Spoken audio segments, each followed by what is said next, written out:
નમસ્કાર મિત્રો, વિડીયોમાં તમારું સ્વાગત છે। જી હા મિત્રો, અત્યારે હાલના મોટા અને મહત્વના સમાચાર સામે આવી રહ્યા છે। તો મિત્રો, સમાચારમાં વાત કરીએ તો આબુ જતા લોકો માટે ખૂબ જ દુઃખદ સમાચાર સામે આવ્યા છે। આબુ જવાનો રસ્તો 9 મહિના માટે બંધ થયો છે। ઉત્તર ગુજરાત અને રાજ્યના અન્ય વિસ્તારોમાંથી માઉન્ટ આબુ જતા પ્રવાસીઓ તેમજ અંબાજી મંદિરના દર્શનાર્થીઓ માટે મહત્વના સમાચાર પણ સામે આવ્યા છે। અંબાજી મંદિર વિસ્તારમાં ચાલી રહેલા વિકાસ કાર્યોને કારણે અંબાજી આબુ રોડનો મહત્વપૂર્ણ ભાગ આગામી 9 મહિના સુધી વિવિધ તબક્કામાં બંધ રાખવામાં આવશે। તો ગુજરાત પવિત્ર યાત્રાધામ વિકાસ બોર્ડ દ્વારા અંબાજી ખાતે મોટા પાયે વિકાસ કામ હાથ ધરવામાં આવ્યું છે। આ કામગીરીના કારણે ટ્રાફિક વ્યવસ્થામાં ફેરફાર કરવામાં આવ્યો છે અને સ્થાનિક તંત્ર દ્વારા વૈકલ્પિક રૂટ જાહેર કરવામાં આવ્યો છે।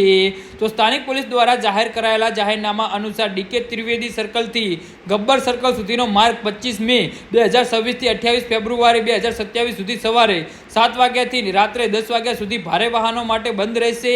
આ પ્રતિબંધ ખાસ કરીને 12 મીટરથી વધુ લંબાઈ ધરાવતા ભારે વાહનો તેમજ 15 મીટરથી વધુ લંબાઈ ધરાવતા આર્ટિફિશિયલ વાહનો માટે લાગુ રહેશે। જી હા મિત્રો, તો આના વિશે તમારું શું કહેવું છે તો નીચે અમારી કમેન્ટ બોક્સમાં જરૂરથી જણાવજો અને અમારી યુટ્યુબ ચેનલને સબસ્ક્રાઇબ કરવાની ભૂલતા નહીં।